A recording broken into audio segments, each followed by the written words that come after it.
Go ahead. How much does it change your preparation with their quarterback leaving? Not a lot. I mean, they still run their system. I mean, they have 3 quarterbacks that have played for them this year. You know, obviously they have a guy transferring, but they've pretty much stuck to the system that they run. So we'll continue to prepare the way, they've played this year, really. I mean, we got a lot of tape on them, and all 3 guys have played. So we'll just continue to work their system and work to face a talented offense. What makes Summerlin teams so effective on offense? Well, first of all, they have really good skill guys. And, when you have guys that have skill and they got the ability to get the ball in the perimeter, and then you have space, guys with athletic ability can turn, a missed tackle into a double-digit gain from that standpoint. Obviously, they're a tempo team, so, which is college football. And they're sound in what they do. They like to run the ball probably more than people think. They've always had good offensive linemen. They're physical up front. So when you spread guys out and then you're physical up front, you're going to have the ability to create seams for your runner, as well as if you tried to load the box, you can throw it outside to guys that can make plays one-on-one. So I think it's a combination of all of that that allows them to be effective. When you had games this year, I'm thinking like, for example, Florida State, Pittsburgh, where you had a really bad quarter, but played pretty well before and after. What went wrong and what fixed it? Well, first of all, I think that's a credit to our players and their ability to keep grinding and keep working. There's not a lot of difference between playing really good and not the way you want to. Like I said, when you get these teams in college and you're spread out and you miss a tackle in space and you face a really talented guy, some guys can take it to the house.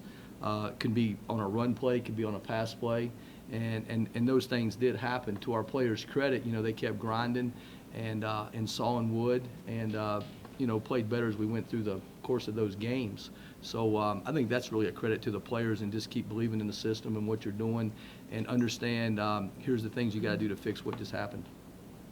What do you think of Murray, the guy who, I guess, pretty good? Yeah, he's fast, he's athletic. We just started our game preparation, or started studying them today with recruiting and everything that we've been doing.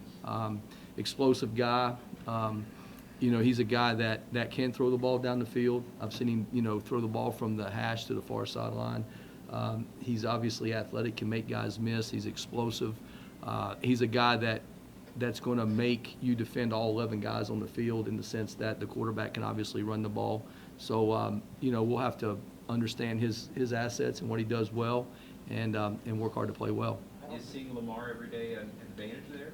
Yeah, sure. I mean, our offense does some of the things that they do, and obviously, Lamar is a talented guy as well.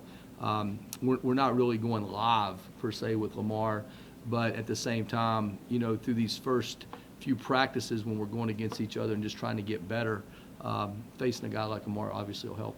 I don't think you coached against them while you were at Georgia, but what do you remember about those Johnny Manziel, Mike Evans, A&M teams that were pretty good? Yeah, I really didn't coach against those guys, but obviously you're talking about marquee players that went on to get drafted in the first round of the National Football League, so that kind of tells you the standard of player that they were. Anytime you get players like that, you're going to make plays, and obviously they made them with those guys. What do you think this game will be like for Jaquay? Well, I think Jaquay's a guy that's worked hard for us. He's a guy that has a lot of pride in his work, and I'm sure he's looking forward to playing. Derek was saying that this month is obviously really big for guys who have redshirted this season, younger guys getting reinstalled. Yeah, that's the great thing about bowl practice. You look at our red shirts, Jonathan Gennard, Gigi Robinson, Caban didn't play for us a lot this year. D. Smith's coming back off of injury. You look at all those young guys that we've got, even a guy like Isaac Stewart that hasn't played a lot, for us this year. The first part of practice, we're allowed to get those guys better. I mean, we can work really to hone in on those guys and develop and kind of see where they fit moving forward for us next year, and how they can give us some depth, and how they can be a part of what we're going to do, moving forward. So I think that first part's really big. Of course, some guys that the personnel have been different, they could have got in. Well, I mean, I think that the guys that just talked about, when you start looking at D. Smith coming off of an injury, obviously Gigi's a guy that we're going to work up front, and losing 2 guys. Jonathan Gennard's another guy that's done a good job on scout team. You look at Caban as a linebacker, even Isaac Stewart, those guys. I mean, we got some young guys. I mean, we're not losing a lot of players on defense. So try to build those guys and get some depth that maybe we can filter a few more guys in there. You'll have some significant momentum on the recruiting trail without getting into specifics, of course. Mhm. What do you think is selling? Why do you think you've been so successful so far? Well, first of all, it's a great place. I mean, you look at where we are. We're right there on the edge. I mean, we probably played the hardest schedule in the history of the University of Louisville this past year. We won 7 of our 9 last games. I think that's impressive, and I think the way we've won them has been impressive. Meaning it wasn't like we started fast and we kind of had to hold on. We actually had to create our own momentum throughout the season and kind of finish that way in the last ball game. So I think that says a lot about the attitude of our players. And then when you look at the league that we're in, we're 0-4 against Clemson and Florida State, but we're right there. I mean, when you look at the last 2 years, we've had the lead against Florida State at halftime, and we've had a chance to take the lead against Clemson with the ball in those 2 games. And then against the rest of the league, I think we're 10-2. So, I mean, we're right there on the edge, and I think what players see is the ability to come in here and play for a championship. And that's what we're going for. I mean, we have a chance to win the ACC. Now, to do it, we've got to continue to work hard, develop the players we got, and recruit. And if we can do that moving forward, I'm excited about what we can do. Along those lines, is this somewhat an investment in next year, kind of the things that happened this year, some of the things that went wrong, the things that went right, the way? Well, first of all, during the season, you're never going to have it be a perfect season. So it's never going to be perfect. So I really don't understand that question. In terms of the building blocks that you play, because the kids were your team in general was so young. Yeah, I think we're young, but at the end of the day, you're always going to have adversity throughout a game. I mean, that's part of life, and your ability to overcome that adversity kind of speaks to the character of the players that you have, their work ethic, and their belief in what we're doing. So I think that's the most important thing. I think that the early part of bowl practice is real critical because even the young guys that are playing for us now, they can get better. So we can get those guys better. We can get some guys that really haven't played in our system, since August because of scout team and things like that. We can get those guys to recall our terminology and get them going that way. So I think that's the most critical thing, is to get the guys that are going to help us moving forward. The first part of this bowl practice is to find out where they fit best, so that once we get into spring practice next year, we've kind of already got them in place. How are you guys looking health-wise? I think we're fine. I mean, I think that by the end of the week, I would think everybody would be practicing, and we would be fine. I mean, obviously, you can take it. You can, since you're not playing on Saturday, you can monitor a few guys and maybe get them healed up a little bit more. But I don't see anything, being a problem. Did Devontae Fields get enough recognition for the season that he had?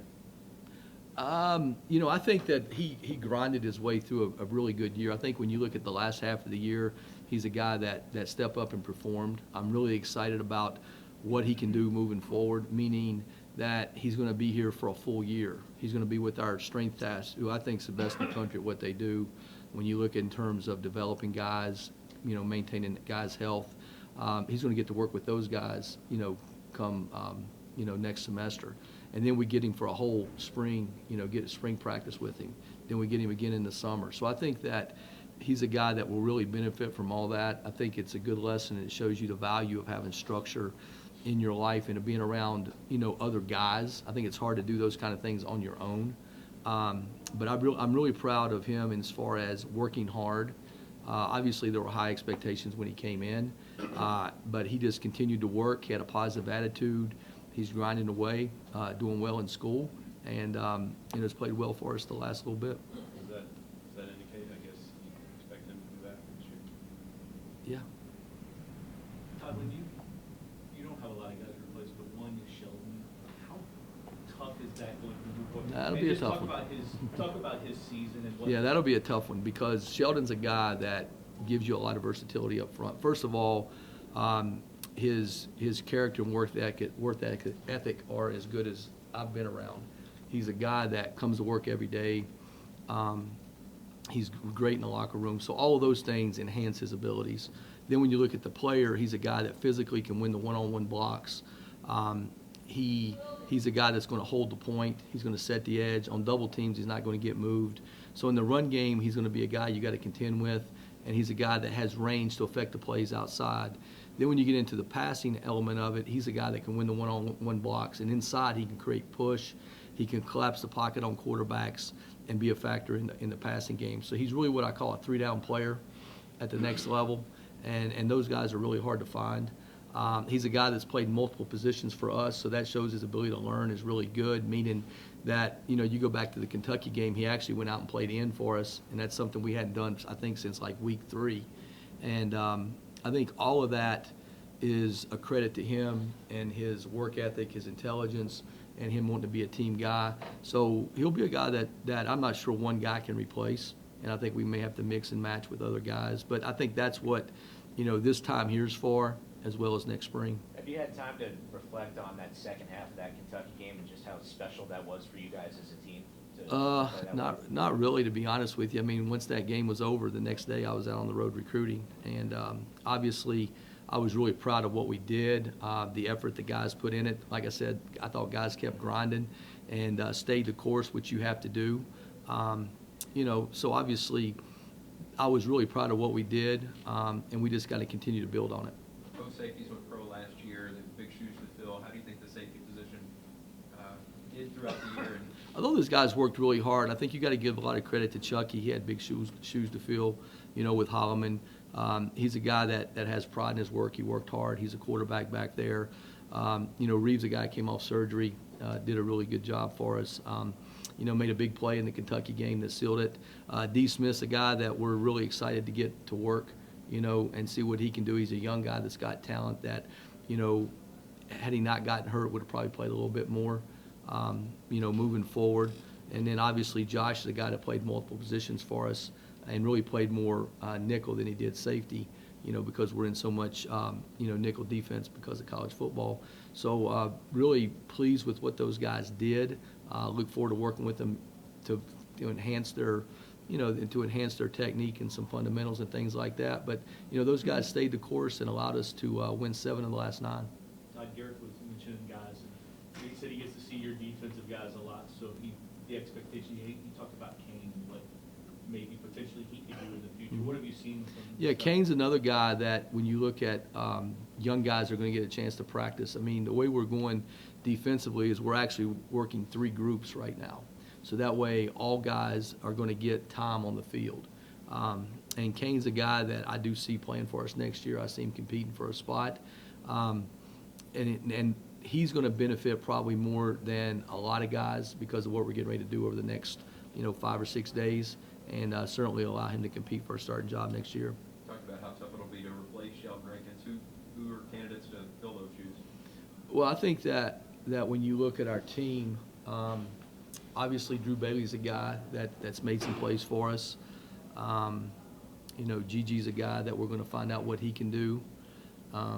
So Richardson's coming off of injury, and he's a guy that we think has talent.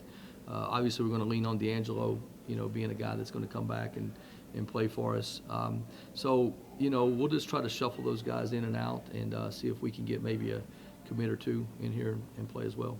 How would Johnny coming back 6 months or 3 or 4 months probably from an ACL, the guy that big? Yeah, I think that each guy's different. I think that's pretty unusual. I think it's a credit to him and his work ethic. I think it's a credit to our training staff and them of being sound in their approach and bringing him along. But at the end of the day, I think it's kind of a unique situation. I think it's a combination of, one, the player being a little unique in his rehab, but also the position he plays. Probably, I'm not sure a running back or a corner could do that kind of thing, but when you play up front, you have a chance to do those kind of things if you have that kind of healing power or ability to rehab. So I think it's a credit to him, but I think it's a little bit the position he plays. What sort of general advice do you give a third-year player who approaches you about the NFL draft? Check it out. I mean, I think everybody should check it out. And if you're a first-round pick, you should go. But if you're not a first-round pick, you should stay in school, get your degree, because at the end of the day, most guys are going to probably play 3 to 4 years on average. They're drafting every year, so it's not like they're not going to draft after this year. And the biggest thing is you become fundamentally sound for that level, because once you get there, it's a job, and somebody's going to try to take your job away every year. So you've got to make sure that you have the fundamentals that you're going to be able to maintain your job. you can actually earn more money by staying in school, meaning if you're not a first-round pick, well, the pool of guys you're competing with this year are going to be gone from that draft, so now you're competing against guys that are maybe the same age as you, have the same maturity as you from a physical standpoint, and therefore the tests that they do physically might be more in line and even, because the NFL doesn't really care whether you're a sophomore, junior, or senior. They're going to look at the bottom line numbers to see where you are. So it's important that those numbers are in line with where you would go. So I think you should research it, because it is, it's something everybody wants to do. You should look into it. But at the end of the day, if you're not a first-round pick, you should come back.